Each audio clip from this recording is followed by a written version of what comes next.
B, wanting to get the heart of the matter, timidly asked Prius a question. Is the mother of the creature perhaps a landlady, Makiko? Prius fell silent for a moment, and then replied, That's correct. She wasn't originally from this village. She married into the inn and came to this village. She had one son, and they were a very close-knit family. However, the landlady's only son went missing one day a few years ago. There was a large-scale search, but in the end, his whereabouts remained unknown. The grieving landlady received comfort from those around her and gradually began to regain her spirits. The inn also continued to do reasonably well, and by the time people were starting to forget about the incident, they suddenly decided to close off the second floor of the inn. While some in the community were concerned, most didn't pay it much mind, thinking it wasn't their business to meddle. However, it remains unclear where the landlady obtained this information. She had constructed an altar at the stairs leading to the second floor where she performed the ritual. This is how the creature came to possess us. As Priest explained, what makes this case different from the previous instances, the priest pointed out, is that the child who should have become attached to his mother after the ritual ended up attaching to us, third parties. The potential difference lies in the fact that the landlady didn't provide her son with an umbilical cord. It seemed that the villagers here still observed the ancient custom, but the landlady was unaware of it. In peculiar turn of events, despite having closed up the second floor of the inn, she hired 3 employees. Initially, her husband was opposed to the idea. However, the landlady cheerfully pleaded, I miss our son. If there are young people around his age, it might feel like he's returned. Reluctantly, her husband consented.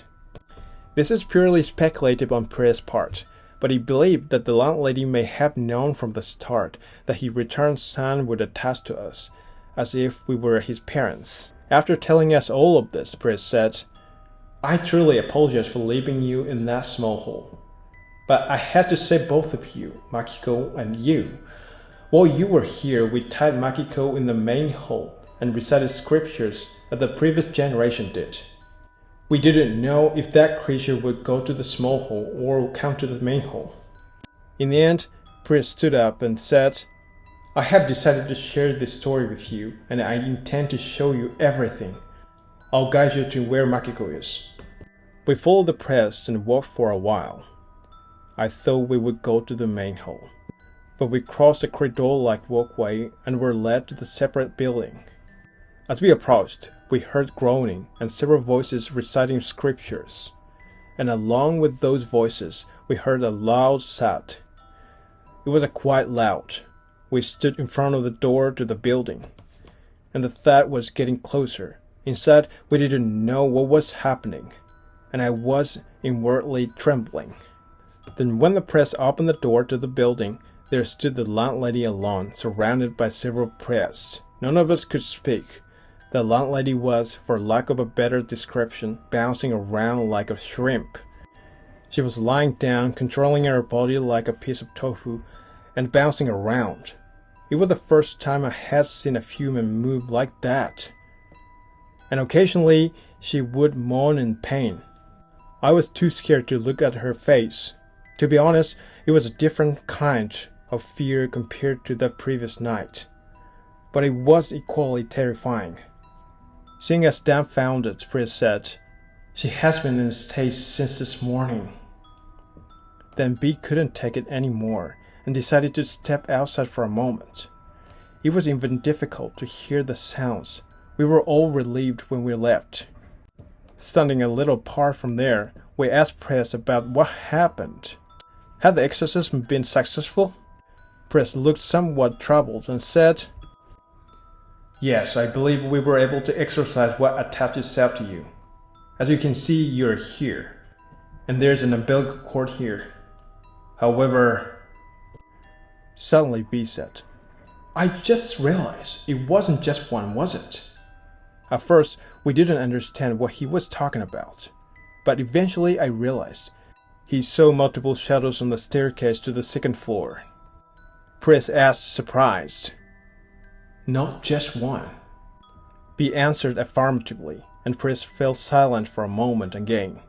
Then, as if he suddenly remembered something after a long pause, he looked at us and said, "You need to go to the 3 residence right now.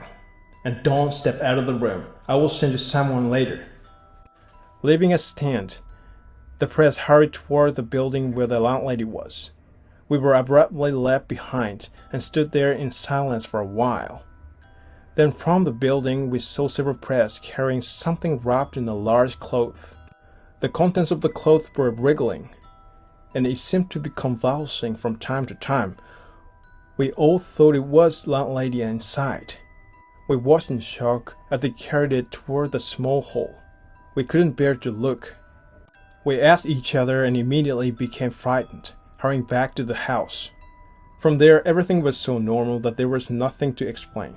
The next morning, we lined up in front of the priest to hear the explanation. The priest said that our exorcism was completely finished. As he mentioned yesterday, what attached itself to us had vanished, having deteriorated.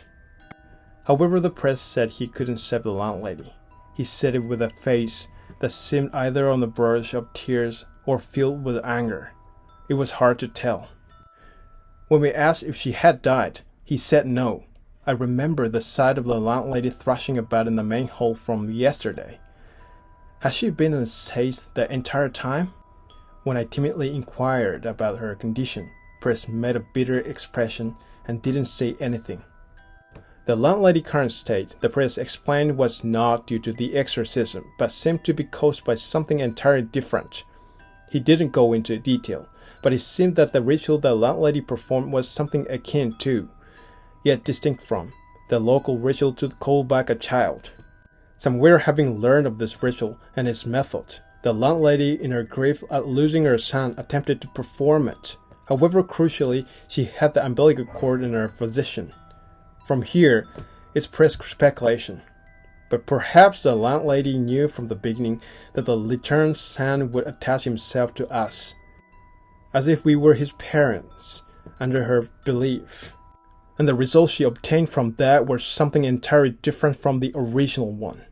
In the main hall, there were multiple creatures, and priest said he didn't know if her son was among them. The conclusion of this ritual is something extremely cruel. Knowing this, mothers still sometimes step into that forbidden territory. It's something that might happen any era, where a mother with a hole in her heart makes that place her refuge. We persistently asked about the landlady's future, but priest remained firm in not knowing anything. We were completely bewildered. After we finished talking with priest, the inn owner came into the room. Honestly, I was startled. His face was ashen, clearly worn out, and when he came out before us, he was crying and apologizing. He was crying so much that I couldn't make out everything he was saying, but none of us could say anything, seeing the state of the husband. I wondered whether he was crying because he felt guilty for what he had done to us, or if it was because of the consequences brought about by landlady's invitation. I still don't know now. Afterward, we repeatedly asked priest what would happen to us from now on. Priest, looking troubled, said, "You'll be fine." After that, priest arranged for a taxi to take us home. The man who had driven us home the morning before offered to ride with us to the station. This man was exceptionally talkative. He didn't bother to read the heavy atmosphere that weighed on us after the events, and he chatted away on his own. "The child devouring its parents. It's like something out of the spider's tail, isn't it?" We felt sickened and stayed silent, but he continued on his own. "You guys don't try the ritual you heard about here. It's at your own risk," he said, and then laughed. We realized we had been deceived and not told the truth by the priest. The method of the ritual is passed down in this area along with its results. There is no way this old man knows and the priest doesn't, right? Thinking that I was shocked to be put through all these experiences, not only to have the important parts hidden and not spoken about. I had a sort of anger welling up, especially because I trusted the priest. When the taxi arrived at the station, the old man offered to pay, but we refused. We just wanted to escape from this place as soon as possible. The single word the priest said, "You'll be fine," now seemed like a complete lie.